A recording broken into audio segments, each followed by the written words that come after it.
Hi friends, I am Joel John and now we are going to look at the payment posting process. And people who are looking on podcast or if you're uh, for the first, let me tell about the use of this video. This is for job interview preparation for senior levels and freshers as well. Then for heads of revenue cycle management and managers, and for doctors and facilities. And you are those who are going to provide the RCM cycle, right? If you want to know how it performs well and how effectively you are getting the revenue and what corrections has to be happen and what decision has to be made, you have to get the payment posting process along with analytics, because those reports are going to give you details where the mistakes are going to happening and how to avoid that. And if you are looking on podcast, I will suggest you to watch it on YouTube channel. And for those who viewing this video, here is the name. This is my channel name, and below is the name of my this playlist. And I will be adding for future more videos like videos about UOB and COTS, and about some other videos which explains in depth about the various patient responsibilities, so that you will have a complete understanding about this and also about the RCM cycle. And the name with which you have to search if you are looking at the podcast is Joel John J in YouTube search box, so that you will find my channel. If you press on the channel tab and go to the playlist, or you can also directly text this on YouTube search box, but the heading, but the playlist name I have given it long. So it's payment posting process for job interview preparation, analytics for revenue cycle management, that's RCM, doctors and hospitals by Joel John J. Okay, so if you search with this name, you will get my playlist as well.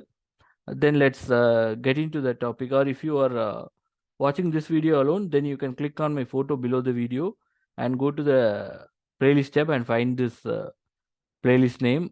Mostly full name won't be there. Mostly the payment processing for job, with that itself will get cut off. Get into that and watch all the videos. Okay, now getting into the topic, payment posting process. As I have already told, in this we are going to look in depth where the mistakes happen and what are all the job roles of payment posting team, and for freshers what are all the questions going to be asked, and also the about what's the use of analytic things. It's a very useful video. Watch till the end. If you don't have enough time, just press the thumbs up icon below this video. If you don't have enough time, also press it as an appreciation for me or a support for me. And if you have any queries, comment it on the comment box. I will try to reply to that, or I will reply to that on my future video. And also subscribe and enable all notifications so that you get all my update videos. If you want specific videos based on your search and your interest, done by the research of the YouTube algorithm, go with uh, personalized option when you subscribe on the bell symbol, when you hit the bell symbol, so that you will get YouTube algorithm based videos which they you will see it on the home page. Okay, now getting into the topic, payment posting process. The payment posting process provides a view of the effectiveness of the revenue cycle management. It allows you to understand trends in reimbursement and performance analytics. Accurate payment postings offers clarity on the state of your revenue cycle. So when this payment posting is done and you get the analytical reports, you will get to know what are all the denials and what are all the reasons for these claims are being rejected, timely filing limits, why they are getting missed out, where the mishaps are happening. Because all the cases you cannot build a secondary insurance company. Even if you build that, they will also reject it if it's not done on the proper way. And then you cannot bill the patient for everything. There are certain rules which are laid by the statutory bodies.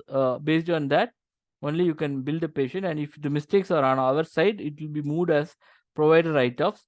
So which is a loss made because of ineffective claim management or insurance reimbursement management or the revenue cycle management.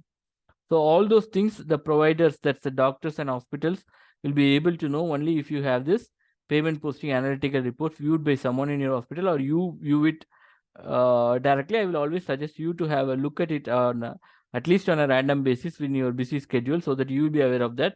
And RCM cycle heads and all the managers, they should get this report so that they avoid the repetition of errors, and also provide appropriate training to the person who does the error so that he won't do it on the future. Okay. So now we're getting into the process. We are going to look at the two different types of reimbursement which happens. The reimbursement is just a transfer of fund between two parties, from who and all we will receive the payments, from one from the patient and another one is from the insurance reimbursement or remittance. Okay. Now first, when we will be getting patient payments. Payment posting receives information on the point of service at the hospital. Payments made by patient from the provider office or facility office. These payments are made via check, cash, credit cards, and could be on account of copay paid before the service is received. Or and another class, this is something which is paid before the patient gets the medical treatment itself. These amounts will be mentioned on the insurance card. So I have a video about insurance cards as well, which will also be added to this playlist. So watch that as well. And other things happen after the claim is finalized. Those are co-insurance, deductibles, or non-covered services and medical expenses. The leftover of the allowed amount by the insurance company on certain charges. That is, if you have a fee schedule, that's an arrangement between the agreement between the doctor and the insurance company. If it's in network, they will fix up a fixed discounted amount for each insurance plan policy holders, and that amount will be on the fee schedule. And some network hospitals, what they will for now, some network insurance plan, what they will do is, if you are in network with our plan, you will be paying 5%. We'll be charging only 5% less than the what the Medicare pays, or 5% more than what we are covering, 5% plus the Medicare covers. So mostly it will be plus, because then only the commercial insurance could be sold out, right? Or they will go by Medicare or Medicaid fee schedule. So that's also a type of scenario which happens mostly with a lot of commercial insurance companies, so that whenever they get a tie-up, they don't prepare a fee schedule, they save costs, and they say that Medicare plus 5%, Medicare plus 10%, Medicaid plus 5%, Medicaid plus 10%. So based on this standard fee schedule, they give an additional amount and attract the customer, as well as they also reduce their payments. These are things also happen. Okay. And if it's out of network, you will be directly paying over billing what the charges is, but the insurance will have caps on that. You will pay only this much for this kind of service. Based on that, the primary insurance will say the allowed amount. So these leftovers, if they have a secondary insurance, will be billed to the secondary insurance, or it will be billed to the patient. So being on payment posting team, you should have an understanding about this. For senior people, they will be asking questions like this as well. Okay. After the claim is processed and the patient responsibility is billed to the patient. If the patient has secondary insurance, then the leftover amount of primary is billed to the secondary insurance. The payment posting team reviews the information received and adjusts the same against each patient. Insurance reimbursement posting. Payment posting team processes insurance payments in the following format: electronic remittance advisory, or ERA. ERA is electronic remittance advisory from payers, that's insurance company, and process in batches by importing them into the client's, that's facility or providers, practice management system, PMS. Each batch runs through exception that falls out. The payment posting team corrects the same along with verification of batch total.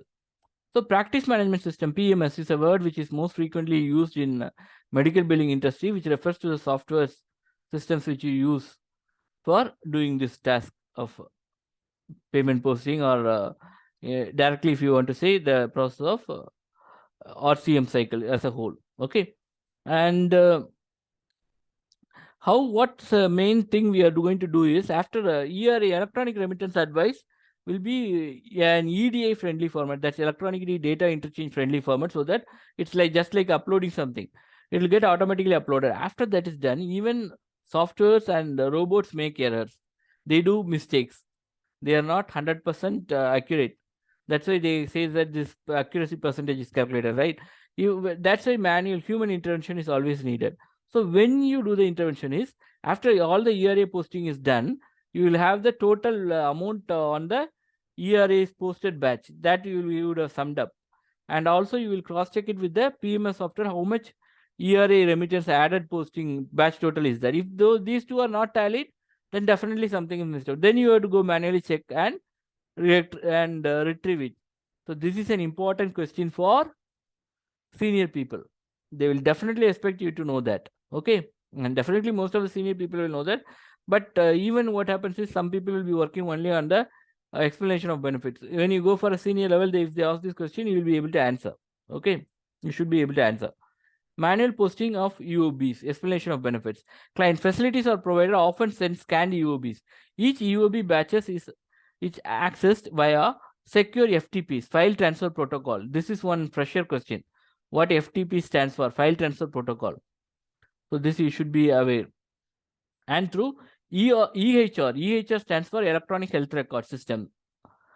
And processed in line with the client's business rules and for adjustments, write-offs, and balance transfer to secondary insurance company or the patient. And for write-offs, there are certain guidelines given by statutory bodies. Those will be discussed by your top management with the provider office, and they will come up with a set of rules. Based on that only, you can do the write-off. You cannot, even if you do in some cases, you must do the write-off. You cannot bill everything for the patient, but write-offs are loss for your clients, providers, and hospitals. And if you don't manage it effectively, you lose the project. So for all the managers should be very much focused on write-offs. Okay. Still, some insurance companies provide explanation of benefits, which will be sent as printed papers, in some cases in Excel and PDF formats, etc. But it cannot be easily processed by EDI, that's electronic data interchange method. Even when processed with specific software, it leads to more errors in practical.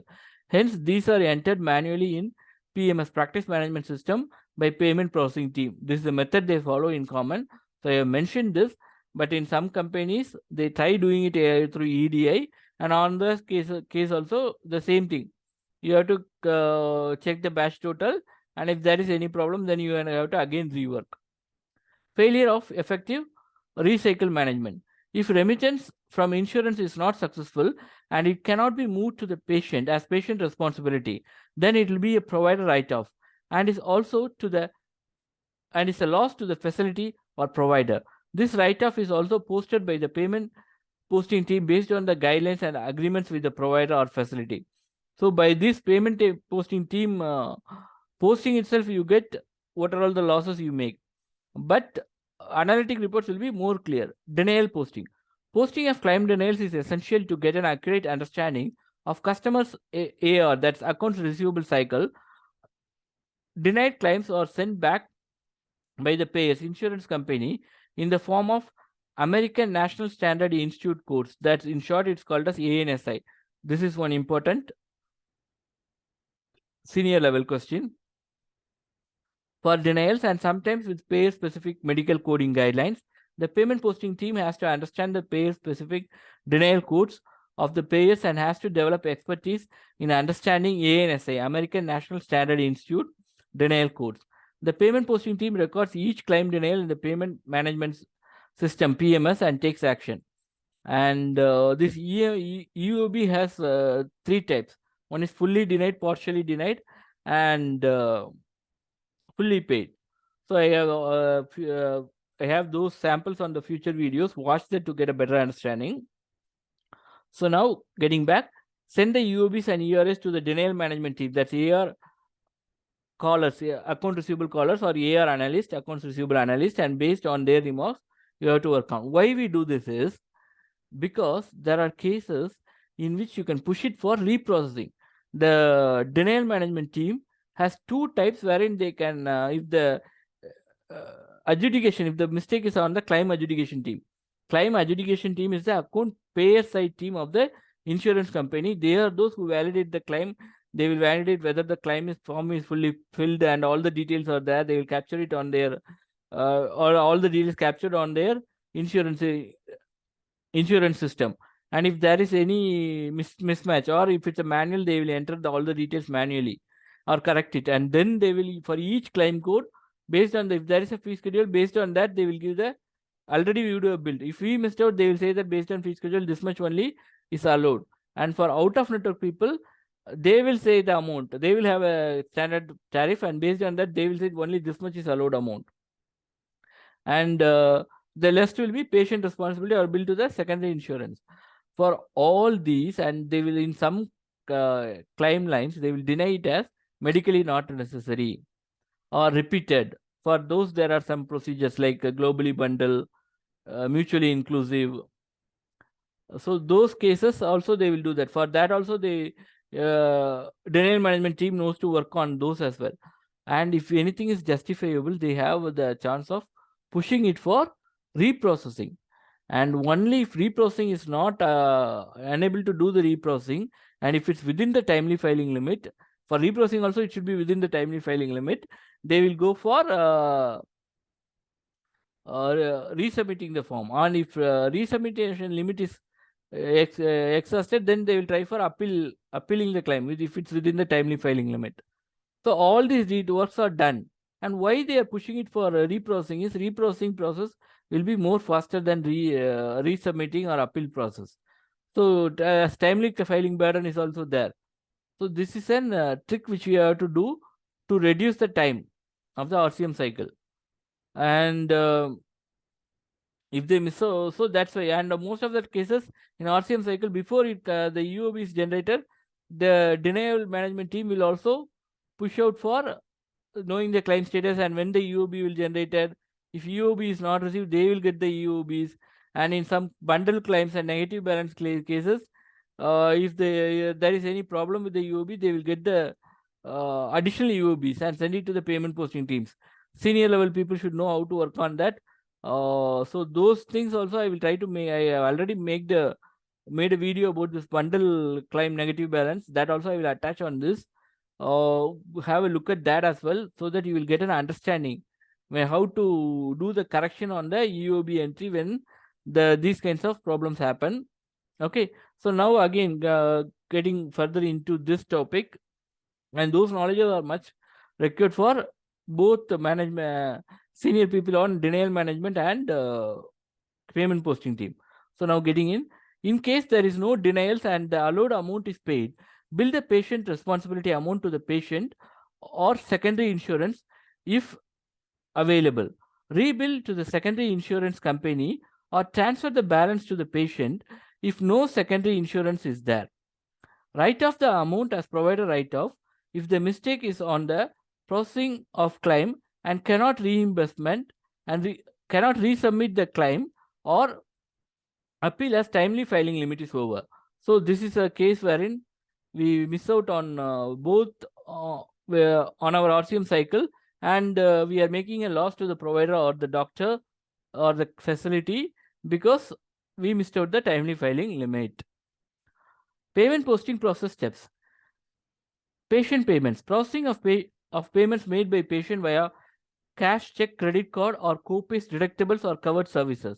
If patient do not have insurance or insurance coverage is expired, insurance or expired. These are the cases when you get the patient payments.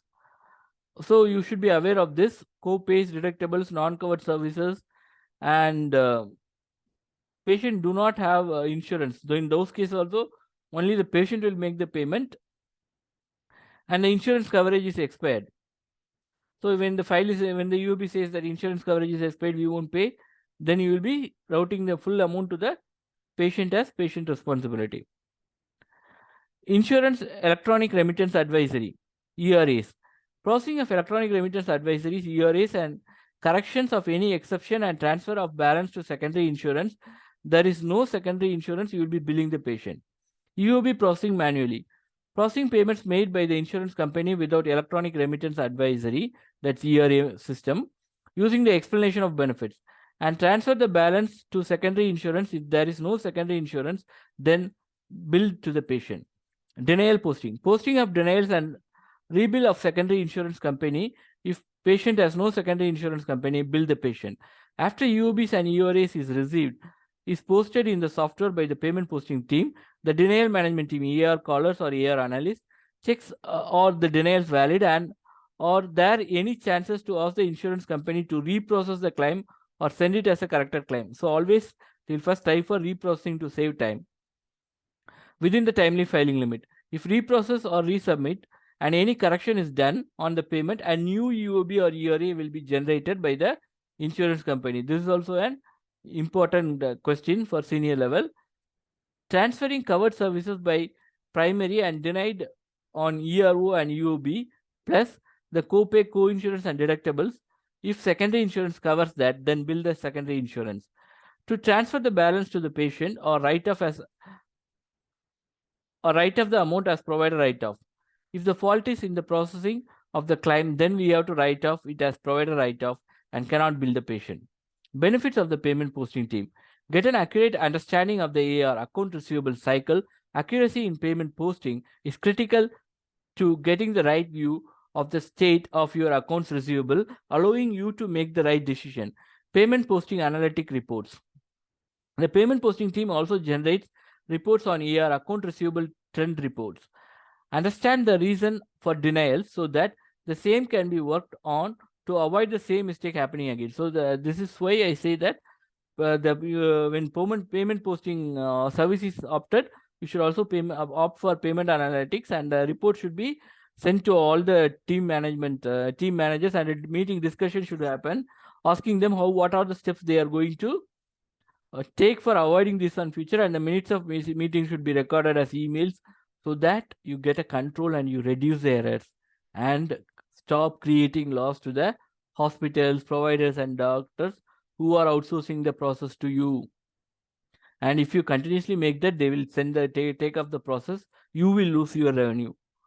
So we are going to now discuss about the mistakes during eligibility and verification of insurance are brought to notice by these documents.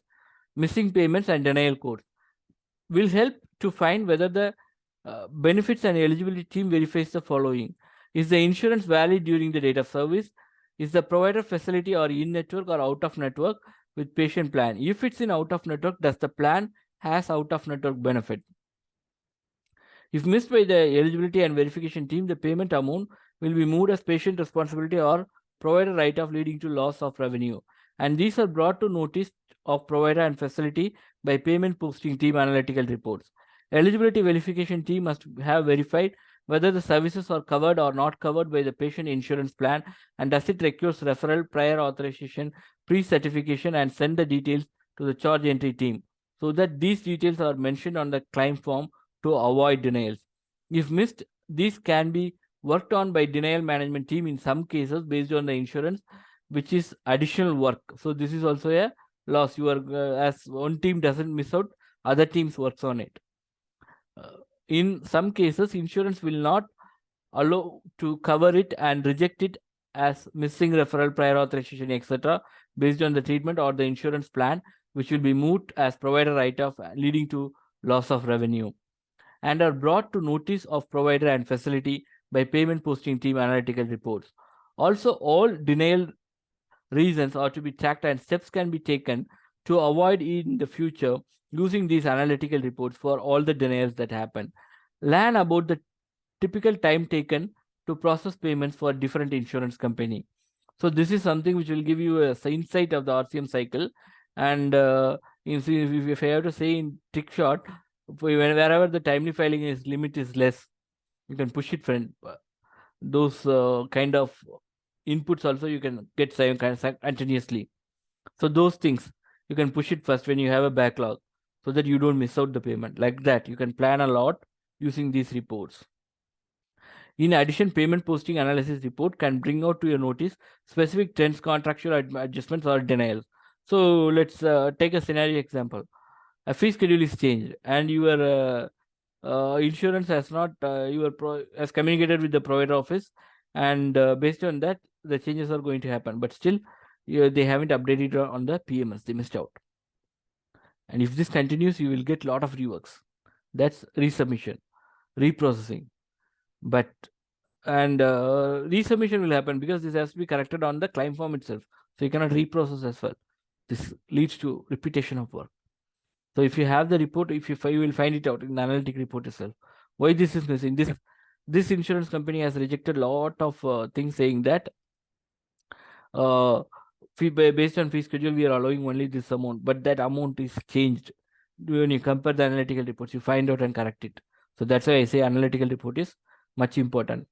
So now we are going to discuss about the frequently asked questions. When are copays paid by the patient? Copay is a fixed amount paid when patient receives medical service or get the prescription filled. So this is a fee which they pay before they take the service itself. So before the claim process itself, this amount is paid. Then only they are taking the service. And all these will be coming under the patient responsibility. But on the billing amount, the copay amount won't be there. It will be already mentioned as, even if it's there, it will be mentioned already paid. Okay. When a patient pays co-insurance paid every time you raise a claim against insurance policy. These are billed as patient responsibility by the payment posting team once the claim is finalized. So the patient, once after the claim finalizing only, all the other patient responsibilities are being billed. Still, when do you pay the deductibles? So this deductible is an important part, and what's the understanding is, this is an amount, even if for covered services, you have to pay a particular certain amount as per your plan called as deductible. From your packet, you have to pay that amount. Only after you finish this paying this deductible amount for the covered services, then the insurance company will start paying, the insurance coverage will start. So for covered services, and will this be will claims be generated for this? Yes, claims will be generated for this, because then only the insurance company will know, right? These many medical insurance you have acquired, but when the claim form is generated, they won't pay the amount. They will mention that move towards deductible on the EOB. So the payment posting team will now move it as patient responsibility to the patient. But still, you should know about deductibles, and because if there is any fault when the on that, you will be able to move it to the account receivable team. Or if the account receivable team finds and points out to you, you should have the ability to understand that. So we are going to have a small explanation about deductible on this. On future videos, I have explained about all the patient uh, responsibilities in detail. So watch those videos in the playlist. So now, still, when do you pay deductible? The deductible is the amount you pay for covered health services before your insurance plan starts to pay. In case of family deductibles, in deductibles there are two types. One is family deductible and individual deductible. For family plans, you have this family deductible, and in the family deductible itself, each person will have something called as individual deductible.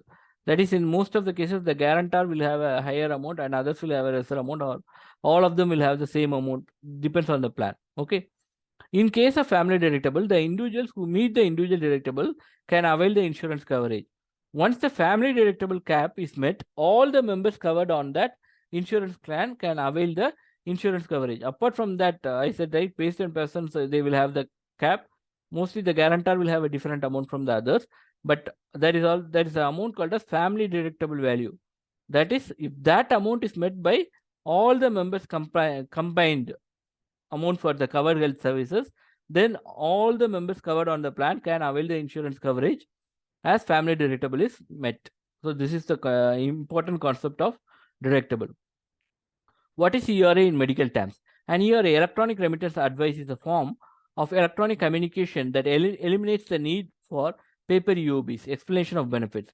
ERAs contains information on whether a claim is paid or denied, its final status, and any adjustment the payer made to be billed to the billed amount. Okay. So any adjustment the payer made to the billed amount when reprocessing happens, when resubmission of claim happens, a new EOB or ERA is generated. What is an explanation of benefits in payment posting? Payment posting is the last part of revenue cycle management. It deals mainly in processing explanation of benefits, EOBs, and reimbursement from insurance company. The EOBs includes details related to each payments which are crucial to the service provider and has to be made in the billing software, has to be updated in the billing software. Okay. How is an ERA differ from than an EOB? ERA is a HIPAA, Health Insurance Portability and Accountability Act. I repeat, HIPAA, Health Insurance Portability and Accountability Act. This is an important question. Even for freshers, they ask in any of the medical billing related interviews you go, or hospital related interviews you go, where you deal with patient records. HIPAA is the guidelines which is to be followed. Health Insurance Portability and Accountability Act. This is a very important question. So be aware of that, freshers. Write it down and memorize it. Okay. So now coming back, an ERA is a HIPAA, Health Insurance Portability and Accountability Act, compliant electronic substitute for paper-based UOBs. An ERA includes the same information as an UOB, but it's faster to generate and less prone to error. In medical billing, ERAs detail a patient paid and denied medical claim and adjust amount owed and final claim status. Okay, and as I told you, even if it's said to be less prone to errors, notice that. So you have to also check it with the batch total on the PMS as well as with the ERAs you are going to upload. And if it's UOB also, whatever you have upload, do a manual calculation of the batch total, and after uploading on PMS, do a manual calculation of the batch total so that you can find whether the amount is uploaded correctly. If there is any wrong, rework, recheck, and so that you avoid errors. Because if you do a mistake, that will be a very bad loss for the insurance company, and that also will come to highlight during the payment posting analytic reports. So you shouldn't miss out. What information do you think the secondary insurance requires? So this is a very important question for senior level people. When sending claims to the secondary insurance payer, the payer wants to see the total billed amount of the claim, the amount the primary insurance paid to the claim, and the reason why the billed amount is not fully paid by the primary payer. So these are all the reasons they check for.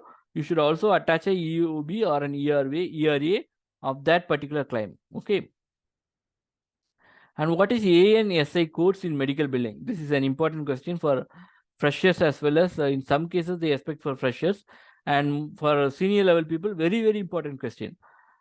What are ANSI codes in medical billing? American National Standard Institute ANSI codes are used to explain the adjudication of claims and RCM, Center for Medicare and Medicaid Services approved. Group codes must be entered with all recent codes to establish financial liability for the amount of the adjustment and to identify a post-initial adjudication adjustment. So I told you, right, adjudication is the process by which insurance decide what are all the charges to pay, and for each denial they will be mentioning a code. Okay, for each, whenever they deny CPT or whenever they deny a revenue code, they will mention an National Institute of American National Standard Institute code or ANSI code. In some cases, there are also different codes. Those will be given to you by the provider if they follow based on the insurance they have tie up with. And now, the common question I told, right? This explanation also they may ask, what is the main purpose of HIPAA? That is the Health Insurance Portability and Accountability Act of 1996. Is a federal law that requires the creation of national standards to protect sensitive patient health information from being disclosed without the patient consent or knowledge. Okay, so with this we come to the end of this video. I think I would have covered most of the essential things, and also my channel name and my playlist name are here, and by this time you will be getting this playlist on the end screen, and also my other medical billing related videos. So watch all the videos in this payment posting process playlist so that you get a complete idea. And also the UOB and insurance card samples which I have already explained on those videos, and patient responsibility related videos that will give you an in-depth understanding, so that when you process or when you know about this, you'll be able to accurately bill the patient or the secondary insurance. Okay, friends, press the thumbs up icon, press the share icon, and share this video with your friends and your co-workers group, so that you all can have a discussion and learn more. And also, when you go for job interviews with this knowledge, I believe that you will be able to shine on the interview And it's time to say bye. And so Joel John J signing off from you. Bye. I am going to end this recording.